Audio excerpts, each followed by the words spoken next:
दो वर्गों का परिमाप हमें दिया गया है, दो वर्गों का परिमाप 40 और 32 सेंटीमीटर। उस तीसरे वाले परिमाप निकालना है जिसका एरिया इन दोनों के एरिया के अंतर के बराबर है। तो इन दोनों का एरिया निकालना है, फिर उसका अंतर करना है और जो बराबर होगा तीसरे वाले वर्ग के। चलो तो ठीक है, इसका परिमाप हमें दिया 40, तो इसकी साइड कितनी हो जाएगी 4a बराबर 40, a की वैल्यू हो गई 10, 4a बराबर 32, तो a की वैल्यू हो गई 8। तो इन दोनों वर्गों की भुजाएं हमें निकाल चुके हैं। अब हमें निकालना है इनका एरिया। तो इसका क्षेत्रफल हो गया 10 का स्क्वायर 100 और इसका क्षेत्रफल हो गया 64। इन दोनों का डिफरेंस के बारे में बोला गया, इन दोनों का डिफरेंस हो गया 36। इन दोनों के वर्गों के क्षेत्रफलों का अंतर किसके बराबर है? तीसरे वाले वर्ग के क्षेत्रफल के। तो ये तीसरे वाले वर्ग के क्षेत्रफल के बराबर है। वर्ग का क्षेत्रफल a स्क्वायर 36 होता है, 6 का स्क्वायर पावर 2 से पावर 2 कैंसिल किया, a की वैल्यू निकल कर आ गई 6। जो तीसरा वाला वर्ग है उसकी भुजा निकल कर आ गई 6 सेंटीमीटर। अब हमें बताना क्या है, उस तीसरे वर्ग का परिमाप बताना है। परिमाप होता है 4 इंटू a, साइड है 6, इन दोनों का मल्टीप्लाई किया 24, 24, आंसर निकल कर आ चुका है, बता लीजिए। नेक्स्ट क्वेश्चन पर बढ़ेंगे, क्वेश्चन नंबर तीसरा। दो वर्ग हैं जिनके परिमाप हमें दिए गए हैं, इन वर्गों के क्षेत्रफलों का योग किसके बराबर है? क्षेत्रफल वाले एक तीसरे वर्ग के बराबर है। उसका हमें क्या बताना है? परिमाप। ओके, हमें दो वर्ग दिए गए हैं जिनका परिमाप हमें दिया गया है। आगे बोला गया है कि इसका क्षेत्रफल और इसका क्षेत्रफल, इन दोनों के क्षेत्रफलों का योग बराबर है तीसरे वाले वर्ग के क्षेत्रफल के। चलो निकालते हैं। तो इसका परिमाप आपको दिया है पहले वाले का 24, 4 से डिवाइड देगा, साइड कितनी आ गई 6 सेंटीमीटर। दूसरे वाले की साइड 8 सेंटीमीटर। इन दोनों की साइडें निकल कर आ चुकी है। ओके, दोनों की साइडें आ चुकी है। अब इसका क्षेत्रफल कितना हो गया? 6 का स्क्वायर 36, इसका क्षेत्रफल 8 का स्क्वायर 64। इन दोनों के क्षेत्रफल का योग बराबर है तीसरे वाले वर्ग के क्षेत्रफल के। तो ये हो गया आपका तीसरे वाले वर्ग का क्षेत्रफल के बराबर है। क्षेत्रफल हमेशा a स्क्वायर में होता है। इस हिसाब से 100 होता है 10 का स्क्वायर, स्क्वायर से स्क्वायर कैंसिल, a की वैल्यू निकल कर आ गई 10 सेंटीमीटर। लेकिन हमें तीसरे वाले वर्ग की भुजा नहीं बतानी, क्या बताना है? उसका परिमाप। परिमाप होता है 4 इंटू a, तो 4 इंटू साइड कितना है? 10 सेंटीमीटर। इस तरह से 40 आ गया। देख सकते हैं कौन से ऑप्शन में है 40? बी, बॉम्बे वाले ऑप्शन में। ओके, इसी के साथ आगे बढ़ेंगे अगले वाले क्वेश्चन पर। Question number 4।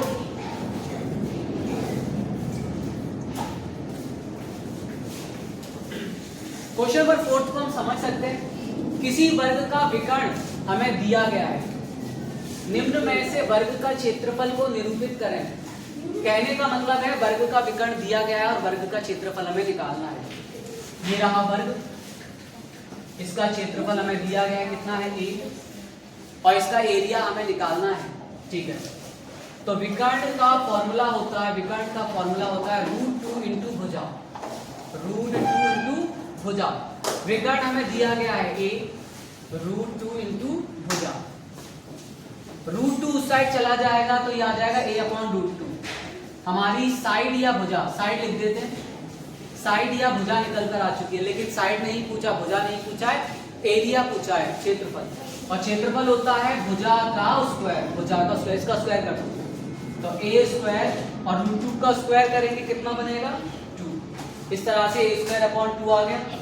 किस ऑप्शन में दिख रहा है? सी ऑप्शन में। ओके, नेक्स्ट क्वेश्चन पर बढ़ेंगे। अगला वाला है हमारा यहाँ पर। अगले क्वेश्चन को हम देख सकते हैं, क्वेश्चन नंबर 5। किसी वर्ग के एक विकर्ण की लंबाई हमें दी गई है, इसका क्षेत्रफल हमें निकालना है। तो पिछले वाले में जो किया था वही हमें करना है। तो क्या निकाला था हमने? विकर्ण √15 √2 बराबर विकर्ण का फॉर्मूला होता है √2 इंटू भुजा साइड। तो यहाँ से √2 से √2 कैंसिल हो गया, साइड निकल कर आ गई आपकी 15 सेंटीमीटर। यहाँ तक कोई प्रॉब्लम? अब बढ़ेंगे इसका क्षेत्रफल निकालने के लिए। क्षेत्रफल होता है साइड का स्क्वायर, साइड का स्क्वायर 15 का स्क्वायर करेंगे 225। ओके, बी बॉम्बे ऑप्शन आपका आ जाता है। आगे बढ़ेंगे अगले वाले पर। नेक्स्ट हम समझ सकते हैं क्वेश्चन नंबर 6। हमें यहाँ पर दो वर्गों के क्षेत्रफलों का अनुपात दिया गया है। दो वर्गों के क्षेत्रफलों का अनुपात दिया गया है और परिमाप का अनुपात निकालिए, पहले वाले क्वेश्चन की तरह जो अभी हमने कर लिया है। ये जो है क्षेत्रफल का अनुपात दिया है, क्षेत्रफल होता है पावर 2 में, परिमाप निकालना है, परिमाप पावर 1 में होता है। तो बेटा परिमाप पावर 1 में होता है, पावर 2 से पावर 1 पर आने के लिए हमें क्या लगाना होता है? रूट। तो 1 का रूट कितना होगा एंड 4 का रूट कितना होगा? 1 का रूट 1 एंड 4 का रूट 2, 1:2। किस ऑप्शन में है 1:2? सी वाले पर। आगे देख सकते हैं नेक्स्ट क्वेश्चन है 7वां। यदि दो वर्गों की भुजाओं, यदि वर्ग की भुजा दी गई है और इसका विकर्ण हमें दिया गया है, तो वर्ग की भुजा की लंबाई कितनी होगी ये निकालना है। हमें पता है विकर्ण और भुजा के बीच का संबंध क्या होता है। तो हमें पता है विकर्ण का फॉर्मूला, विकर्ण बराबर √2 इंटू भुजा। तो विकर्ण कितना दिया गया है? 3 - x अपॉन √2 इंटू भुजा कितनी दी गई है? 1/2x + 1। ओके, तो ध्यान से अगर आप समझोगे कि √2 का √2 से मल्टीप्लाई हो जाएगा, उधर जाकर इन दोनों का मल्टीप्लाई हो जाएगा, कितना आ जाएगा? 2 एंड 2 से 2 कैंसिल।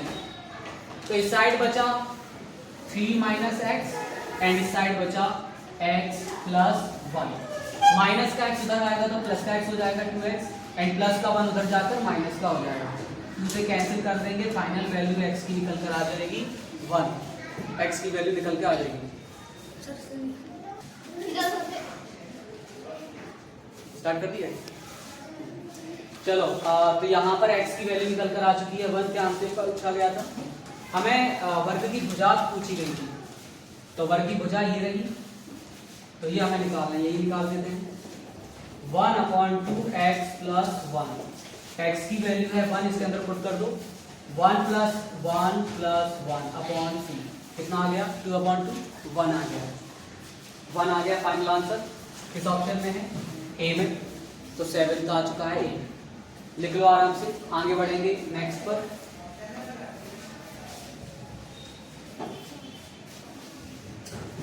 ओके, माना ए ऐसे वर्ग का क्षेत्रफल जिसकी प्रत्येक भुजा ये है, माना बी ऐसे वर्ग का क्षेत्रफल जिसकी विकर्ण 14 सेंटीमीटर है।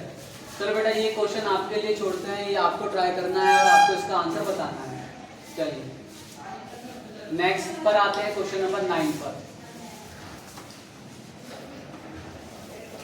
18 सेंटीमीटर भुजा वाले वर्ग के भीतर बनाए जा सकने वाले बड़े से बड़े गोले का क्षेत्रफल, हालांकि वृत्त लिखना चाहिए ज्यादा बेस्ट होगा, गोला तो 3D हो जाएगा। वृत्त का क्षेत्रफल सेंटीमीटर स्क्वायर में कितना होगा? एक वर्ग है जिसके भीतर एक हमने सर्कल बनाया है वृत्त, उस वृत्त का क्षेत्रफल हमें निकालना है। तो चलिए देखें, ये वर्ग है, इसके अंदर वृत्त बनाया गया है। तो वर्ग और वृत्त में क्या चीज कॉमन है? वर्ग की जो भुजा है, वृत्त की जो व्यास है, ये दोनों ही आपस में बराबर होंगे। यही इस क्वेश्चन का लॉजिक है, ये यही से ही निकलेगा। तो वर्ग की भुजा कितनी दी गई है? 18 सेंटीमीटर। तो इसका सर्कल का व्यास भी कितना हो जाएगा? 18 सेंटीमीटर। सर्कल का व्यास मतलब रेडियस का दुगना, त्रिज्या का दुगना। ये कितना है? 18। तो r निकल कर आ गया 9 सेंटीमीटर। हमसे क्या पूछा गया है? क्षेत्रफल। और वृत्त का क्षेत्रफल होता है πr²। पाई ऑप्शन में है इसलिए पाई का वैल्यू पुट नहीं करेंगे। r की वैल्यू 9 है, 9 का स्क्वायर 81 पाई किस ऑप्शन में 81 पाई? किसी में भी नहीं है, तो यहाँ पर ऑप्शन गलत हो जाएंगे इनके, हमारा आंसर सही है। ओके, आगे बढ़ेंगे अगले वाले क्वेश्चन पर हम।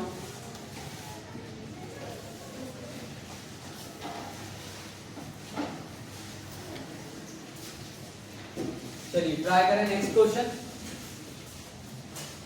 दो वर्गों के विकर्ण का अनुपात दिया गया है। दो वर्गों के विकर्ण का अनुपात दिया गया है, इनके क्षेत्रफल का अनुपात निकालना है। सबसे पहले हमें यह पता होना चाहिए कि विकर्ण किसमें होता है? पावर 1 में, और क्षेत्रफल किसमें होता है? पावर 2 में। तो यहाँ विकर्ण है जो कि पावर 1 में होता है, सेंटीमीटर की पावर 1। हमें एरिया निकालना है जो कि पावर 2 में होता है। 5 की पावर 2 एंड 2 की पावर 2, 25/4। फाइनल आंसर किस ऑप्शन में है? 4th में। चलिए इसी के साथ नेक्स्ट बढ़ेंगे 11 वाला क्वेश्चन पर। सीधा करो ना। Question number 11। यदि किसी वर्ग का क्षेत्रफल उसके वर्ग के आकार को बरकरार रखते हुए 44% बढ़ा दिया जाता है, तो भुजा कितने प्रतिशत बढ़ जाएगी? हमें पता है क्षेत्रफल पावर 2 में होता है और भुजा पावर 1 में होती है। देखिएगा 44% क्षेत्रफल बढ़ गया, तो 100 था पहले, अब 44 बढ़कर कितना हो गया? 144। हमेशा याद रखें कि प्रतिशत में चीजें हमेशा बेस जो है 100 होता है। हमें भुजा के बारे में बताना है, मतलब पावर 1 के बारे में बताना है। तो ये होता है 10 का स्क्वायर एंड ये होता है 12 का स्क्वायर। स्क्वायर से स्क्वायर कैंसिल हो गया, तो पावर 1 निकल कर आ गई आपकी 10 पहले थी, अब कितनी है? 12 है। इन्होंने पूछा है कि भुजा कितने प्रतिशत बढ़ जाएगी, तो जो भुजा 10 थी पहले अब 12 है, कितनी बढ़ गई? 2 बढ़ गई। कितनी बढ़ गई? 2 अपॉन में बेस, प्रतिशत के लिए 100 से गुणा, 0 से 0 कैंसिल, और यहाँ प्लीज 10 का 2 से मल्टीप्लाई, तो कितना हो जाएगा? 20। ऑप्शन नंबर बी रहेगा। ओके, आगे बढ़ेंगे अब ये वाले पर।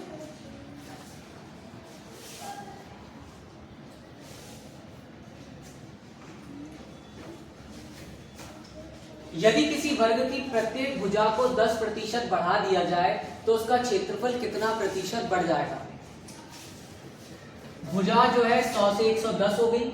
भुजा हमेशा पावर 1 में होती है और एरिया निकालना है जो कि पावर 2 में होता है। 10 से 11, 10 पावर 1 में। हमें एरिया तक जाना, एरिया हमेशा पावर 2 में होता है, तो पावर 2 करना है।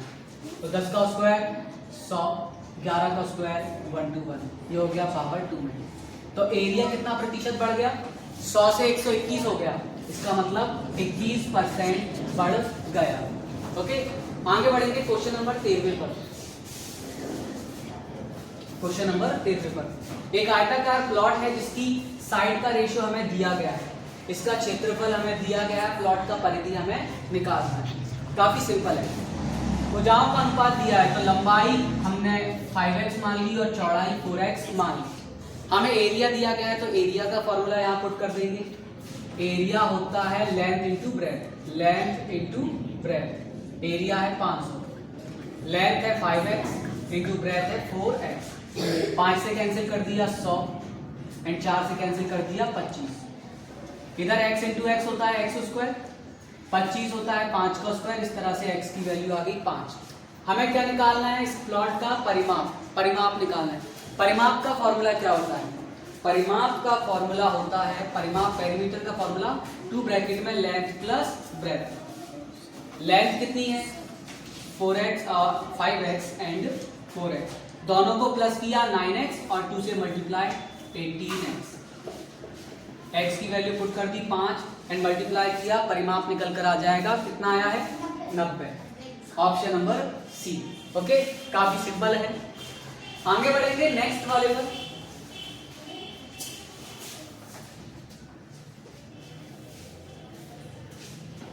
Question number 14। यदि कोई आयत की लंबाई और चौड़ाई हमें दी गई है, इसका परिमाप हमें दिया गया है और क्षेत्रफल हमें निकालना है, तो काफी सरल है। ओके, तो लेंथ हो गई 3x एंड ब्रेथ हो गई 2x। हमें परिमाप दिया है। परिमाप का फॉर्मूला होता है 2 ब्रैकेट में लेंथ प्लस ब्रेथ, जो कि कितना है 20। इन दोनों को प्लस किया 5x एंड 2 से मल्टीप्लाई 10x। 0 से 0 कैंसिल, x की वैल्यू निकल कर आ गई 2। ओके, हमें निकालना है इसका क्षेत्रफल। क्षेत्रफल होता है लेंथ इंटू ब्रेथ। लेंथ है 3x एंड ब्रेथ है 2x। तो 2 का 2 रख दो इसमें, x की वैल्यू 2 पुट कर देंगे। 3 इंटू 2 6, 2 इंटू 2 4। फाइनल आंसर आ गया 24, ऑप्शन नंबर ए। आगे हम बढ़ेंगे नेक्स्ट वाले पर।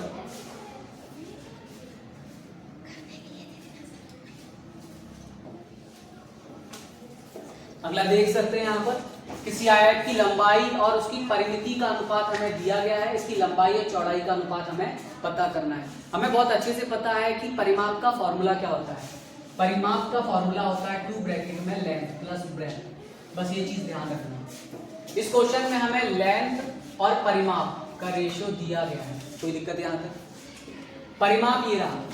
परिमाप में जब 2 से भाग देते हैं, परिमाप में जब लिख ही देते हैं 2 ब्रैकेट में लेंथ प्लस ब्रेथ, 2 से कैंसिल हो गया, कितना आ गया? लेंथ प्लस ब्रेथ हमारा 8 है, जबकि लेंथ कितनी है 5, तो ब्रेथ कितनी हो जाएगी 3। तो कि 5 में कितना प्लस करें कि वो 8 बन जाए, तो लेंथ और ब्रेथ का रेशियो आ गया 5:3। यही हमसे पूछा गया था, ये रहा आंसर। क्वेश्चन नंबर 16 को भी देख सकते हैं हम यहाँ पर।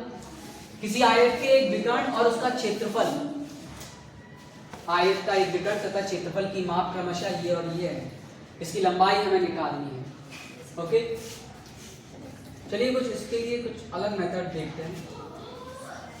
विकर्ण हमें 25 दिया गया है, आयत का विकर्ण हमें 25 दिया गया है, आयत का विकर्ण। ठीक है, हमें पता है कि पाइथागोरस थ्योरम में वो 3 फैक्ट होते हैं जो हमने याद किए, वो कौन कौन से हैं? जैसे 25 आता है, अब 3 4 का 5, 5 12 का 13, 15 8 का 17 और 24 7 का 25, 24 7 का 25। तो 25 आ रहा है, इसका मतलब ये 24 होगा और ये 7 होगा। तो डायरेक्टली हमने निकाल लिया बिना कोई समय गवाए। अब ये प्रूफ भी कर लो कि ये बात सही है या गलत है, क्योंकि एरिया हमें दिया गया है। तो लेंथ इंटू ब्रेथ से चेक कर लो एक बार सही है या गलत है। ओके, तो यहाँ पर इंटू करेंगे